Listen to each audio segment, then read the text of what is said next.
The neighbors decided to have their lawn mowed right now. It's great. I have to film this again, but that's fine by me because that just means more coffee.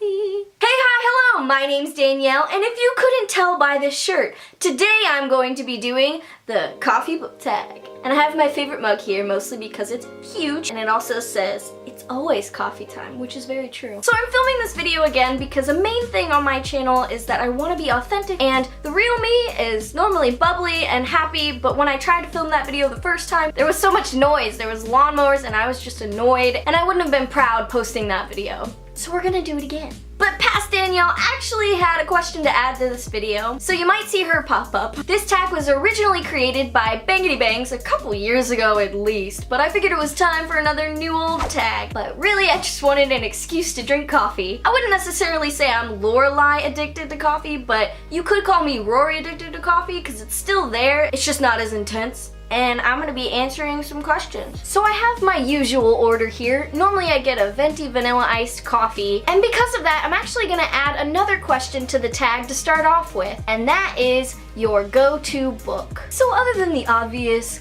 Cassandra Clare Harry Potter books, my go-to book that I could read over and over again is Rosie Dunn by Cecilia Ahern. I talk about this book all the time, and honestly, like, I wish I had a better copy of it. Mine is so beat up and raggedy. Oh.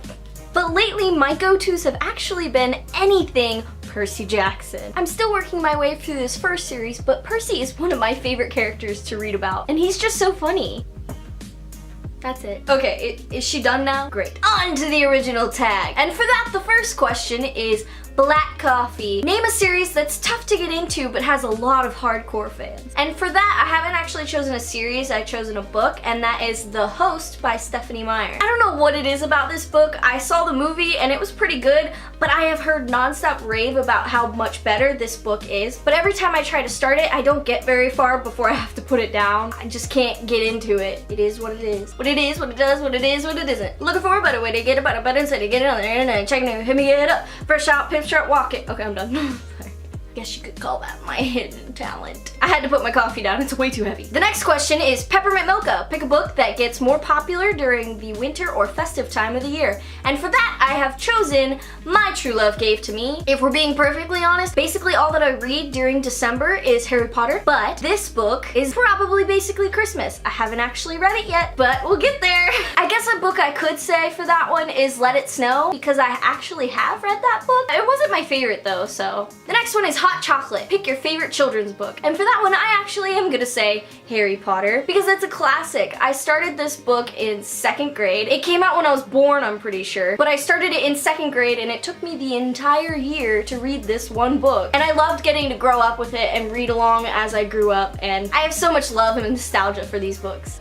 The next one is A Double Shot of Espresso, which is another one of my favorite orders. And for that, it is name a book that kept you on the edge of your seat the entire time. And I'm gonna go with Catching Fire by Suzanne Collins. This is kind of like a throwback one as of now, but it was my favorite book out of the whole trilogy, and it was amazing. It blew my mind. For this one, I could also say City of Heavenly Fire, and I don't know whether that's the speed I read it at, because I read it in like 2 days and I just flew through it, but I was just up and down the entire time. It was a good one. The next one is Starbucks. Name a book that you see everywhere. And for that one, I'm going with When Dimple Met Rishi by Sanya Menon. It's the 3rd video in a row that I've pretended like I know how to pronounce this, and I think I do pretty good at it. I could be saying it completely wrong, I don't know. Anyway, I think this book works really well for this tag. She's got a cup of coffee in her hand, and I see it everywhere. I love this cover. It's been so popular lately, and I can't wait to read it. The next question is That Hipster Coffee Shop. Give a book by an indie author a shout out. And for this one, I'm not really sure what to say because I haven't really read a lot of books by indie authors, but if it counts, I would say Angel Fall by Susan E. I read this whole trilogy and surprisingly liked it a lot more than I expected to. The next question is, oops, I got decaf. I would cry if I got decaf on accident. But for that one, it is name a book you were expecting more from, and to be honest, I was expecting more from this book. I mean, it wasn't terrible. I'm pretty sure I liked it more than everyone else seemed to, but there were a lot of plot holes and a lot of random things going on that I just wasn't the biggest fan of. But what I did like about it is that it was different. different. It was a screenplay, or no, special rehearsal edition script. I don't know. But it was different because of that, and I liked it. Was still expecting a lot more from that though. But for this one, I'm also gonna say The Broken Hearts, Fences, and Other Things to Men trilogy by Katie Finn. Now when I started these books, I didn't actually know that Katie Finn was Morgan Matsson's pen name, but I still definitely expected a lot more from these books because it started off so strong, but it seemed like the author took a lot of liberties and made a lot of random things happen that it didn't seem like would be realistic, and it kind of felt like she was being condescending toward the readers. I still enjoyed this trilogy and it was a fun read, but not my favorite. And the last question is the perfect blend. Name a book or series that was bitter and sweet but ultimately satisfying. It's really all that needs to be said. But seriously, any Cassandra Clare book really works because they're all amazing. So those are all the questions, and that's all I have for this video today. So I'll see you in the next one. Bye!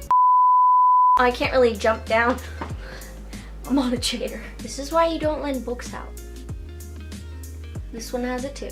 I need my coffee. When Dimple met Reese. Nope.